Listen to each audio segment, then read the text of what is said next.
HMG classroom में आपका स्वागत है। आज हम पढ़ने जा रहे हैं गणित की कक्षा 5 का कार्यपत्रक नंबर 1। चलिए शुरू करते हैं।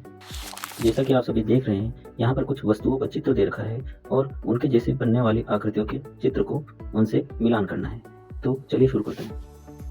पहला जो प्रश्न है, उस प्रश्न में कहा है निम्न ठोस वस्तुओं को अनुरेखण या ट्रेसिंग करने पर कौन सी आकृति प्राप्त होती है। अब हमें ये जो ईंट का चित्र दे रखा है, इसके जैसी बनने वाली एक आकृति जो आयताकार होगी।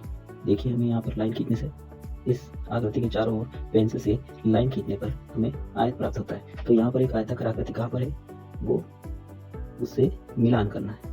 तो देखिए, यहाँ पर आयताकार आकृति से हमने मिलान किया। इसी प्रकार दूसरा जो चित्र दे रखा है हमें, वह एक किताब का भी जो सरफेस, जो तल देखने पर हमें मालूम चलता है कि वह आकृति भी एक आयताकार आकृति है। तो इन दी हुई आकृतियों में हमें दूसरी आयताकार आकृति यहाँ पर नीचे दे रखी है, जिसे हम मिलान करेंगे।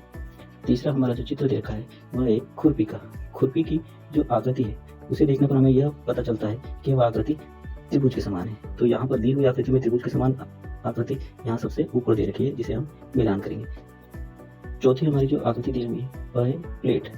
इस प्लेट के चारों तरफ हम एक रेखा खींचेंगे तो हमें कुछ इस प्रकार की एक आकृति प्राप्त होगी, जो कि यहाँ पर दे रखी है, जिसे हम मिलान करेंगे। और पांचवा चित्र हमारे बाल्टी का दे रखा है। बाल्टी को अगर हम किसी समतल पर रखेंगे तो हमें कुछ इस प्रकार की एक वृत्ताकार आकृति प्राप्त होगी, जिसे हम मिलान करेंगे। चलिए हम अगले प्रश्न की तरफ बढ़ते हैं। इस प्रश्न में हमें पूछा गया है, पहेलियों को हल कीजिए। हमारा अ में जो पहेली दे रखी है, वह है मेरे 4 कोने हैं और मेरी 4 भुजाएं बराबर है, मैं कौन सी आकृति हूँ। तो जिसकी चारों भुजाएं बराबर होती है उसे वर्ग कहेंगे। तो चलिए हम इस बॉक्स में लिखते हैं वर्ग।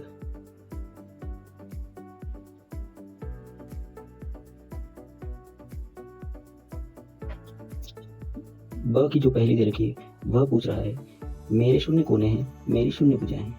हम सभी जानते हैं जिसकी कोई भुजा नहीं होती वह क्या होता है, वृत्त। तो इस बॉक्स में हम लिखेंगे वृत्त।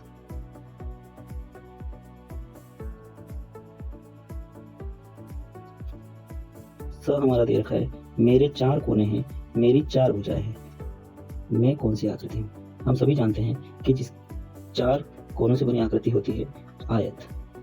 इसे हम यहाँ पर बॉक्स में लिखेंगे।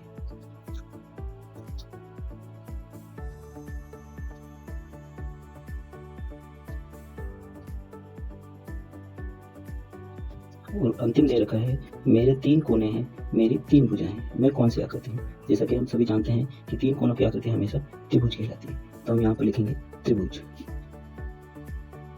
इसी के साथ हमारा यह प्रश्न पूरा हुआ। उम्मीद करता हूँ आपको यह वीडियो अच्छा लगा होगा। तो प्लीज़ लाइक करें।